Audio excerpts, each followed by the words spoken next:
और इसी कड़ी में एक और बड़ी खबर अब आगे बढ़ते हुए प्रयागराज से मिल रही है, जहां पे उमेश पाल हत्याकांड में अब एक्शन लगातार पुलिस का तेज हो चुका है। अतीक की पत्नी पर पुलिस ने अब इनाम यहां पे रखा है। शाइस्ता परवीन पर 25,000 का इनाम घोषित किया गया है। उमेश पाल हत्याकांड में शाइस्ता की तलाश लगातार जारी है। मां बेटे की पुलिस की तलाश कर रही है। कुछ दिन पहले सीसीटीवी फुटेज सामने आया था, उसमें शाइस्ता नजर आई थी। उसके बाद से आपको बता दें लगातार पुलिस की तलाश जारी है। मां बेटे दोनों की तलाश पुलिस कर रही है। यहां तक कि 50,000 का इनाम भी घोषित कर दिया गया है। उमेश पाल हत्याकांड में एक्शन लगातार जारी है। ये सीसीटीवी फुटेज हत्याकांड के 5 दिन पहले का सामने आया था और इस फुटेज के आधार पर पुलिस एक बार फिर से जांच में जुटी हुई है। जांच एक्शन में पुलिस यहां पर नजर आ रही है। अवनीश विद्यार्थी अधिक अपडेट्स के साथ हमारे साथ जुड़ चुके हैं। अवनीश, इस पूरे मामले में अब तक पुलिस की आखिर कार्रवाई की दिशा कहां तक पहुंची? एनकाउंटर्स होती हैं दो, इसके बाद कुछ की लोकेशंस नेपाल मिलती है जहां पर पुलिस पहुंचती है। अब शाइस्ता परवीन पर इनाम घोषित किया जाता है क्योंकि फुटेज में शाइस्ता परवीन भी दिखाई देती है। ऐसे में सवाल यह है कि आखिर इस हत्याकांड में कितने लोग शामिल हैं? क्या उन सबकी अब ट्रेसिंग यहां पे चल रही है और कहां तक अभी तक जानकारी पुलिस कहां तक अब इस पूरे मामले में पहुंची है जांच पुलिस की?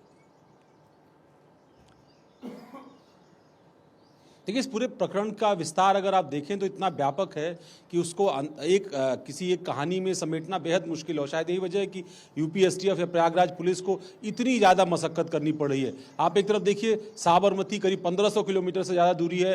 उस जगह की जेल में बंद एक माफिया डॉन वो किस तरीके से प्रयागराज के अंदर एक शूट आउट को प्लान करता है, और वो भी तब जब वो हाई सिक्योरिटी बैरक में वहाँ पर बंद है। लगातार उसकी CBI तमाम दूसरी और एजेंसियाँ निगरानी कर रही हैं। दूसरी तरफ अशरफ जो राजू पाल हत्याकांड का मुख्य आरोपी है और वो इस वक्त बरेली की जेल में बंद है।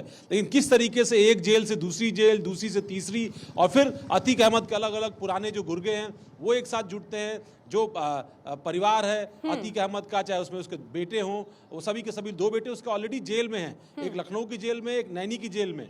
बावजूद इसके इस पूरे हत्याकांड को फूल तरीके से अंजाम दिया जाता है। तो इसमें पूरा परिवार कहीं ना कहीं शामिल दिखता है, और यही वजह है कि आप देखिए 2 बेटे जो है वो बाल संरक्षण गृह में यूपी पुलिस ने डाल रखे हैं। बिल्कुल अवनीश, आप बने रहेंगे इस बीच दर्शकों को एक और हम बड़ी खबर बता दें, आपके पास में लौटूंगी। उमेश पाल हत्याकांड पर बड़ा खुलासा हुआ है। अतीक के गुर्गे के खिलाफ एक्शन तेज हो गया है। आपको बता दें STF के पास 34 गुर्गों की क्राइम हिस्ट्री, अतीक के 13 रिश्तेदारों का नाम इसमें शामिल है। आपको बता दें क्राइम कुंडली के आधार पर अब कार्रवाई होगी। अतीक के खिलाफ 187 आपराधिक केस दर्ज हैं। अवनीश लगातार बने हुए। अवनीश देखिए, अतीक के जो ऐसे रिश्तेदार हैं अब उनकी क्राइम कुंडली खंगाली जा रही है और उस क्राइम कुंडली के आधार पर अब आगे की कार्रवाई होगी। जी हाँ, बिल्कुल। ये जो पूरी क्राइम कुंडली अगर आप इसको देखें तो अलग अलग जिस तरह के मुकदमे दर्ज हैं, 302, 307, इस तरीके के संगीन धाराओं में अपराध जो है वो लंबित हैं, और 200 के आसपास की संख्या है। ये जो पूरा गैंग है इसको आइडेंटिफाई किया गया है, इसके मुकदमे शामिल किए गए। कुछ एक चेहरे इसमें गुड्डू मुस्लिम भी शामिल है, कुछ और लोग जो इसकी गैंग में शॉर्टलिस्ट नहीं किए गए थे उनको भी इस गैंग में जो है वो जोड़ा जा रहा है। साथ ही साथ इनकी संपत्तियाँ, इनके मददगार, इन सब की तलाश जो है वो इस वक्त की जा रही है, और उन सब की पड़ताल के साथ उनकी संपत्तियों के जब्तीकरण की कार्रवाई, उनके ध्वस्तीकरण की कार्रवाई, उनको आइडेंटिफाई करके ईडी ने भी इस पूरे मामले में इंटरवीन किया है। करीब 70 करोड़ रुपए की प्रयागराज के आसपास की जो संपत्ति है उसको आइडेंटिफाई किया गया। इसको माना जा रहा है कि बहुत जल्दी जो है PMLA एक्ट के तहत ईडी जो है वो जब्त करने जा रही है। दूसरी तरफ CBI ने भी इस मामले में कार्रवाई की, कि एक मामले की जांच CBI भी कर रही है। उसने कौशाम्बी में अतीक अहमद के शूटर्स के यहाँ छापेमारी की थी। दूसरी तरफ बरेली जेल का जो सिस्टम सामने आया है वो तो चौंकाने वाला है। 50 ऐसे लोग जो संदिग्ध थे, इसमें से 9 से ज्यादा लोगों ने मुलाकात की। 2 शूटर्स जो इस हत्याकांड से जुड़े हुए हैं उन्होंने बरेली जेल में मुलाकात की। बरेली जेल में एक पूरे टाइम गैप का जो CCTV फुटेज है जेल के अंदर का वो गायब है।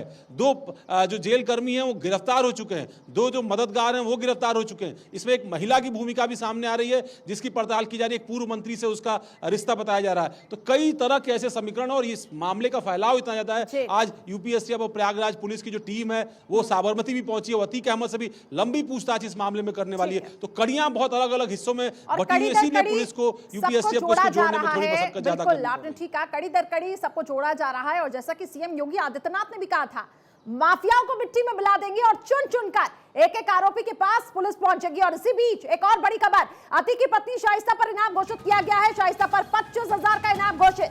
प्रयागराज पुलिस ने इनाम घोषित किया है। वारदात के बाद से फरार है शाइस्ता परवीन। इसको लेकर लगातार हम चर्चा भी कर रहे थे अवनीश से। अवनीश, शाइस्ता पर 25,000 का इनाम घोषित। लेकिन अब बहुत जल्द शाइस्ता पुलिस की गिरफ्त में हो, अब इसको लेकर लगातार तैयारियां तेज कर दी गई हैं पुलिस की तरफ से। अब देखिए, इसको लेकर के भी दो बातें हैं। आप एक तरीके से देखिए, शाइस्ता परवीन कुछ दिनों पहले ही सामने आई थी। जब उनको बीएसपी में शामिल कराया गया था तब काफ़ी सारे आरोप बीएसपी पर लगे थे।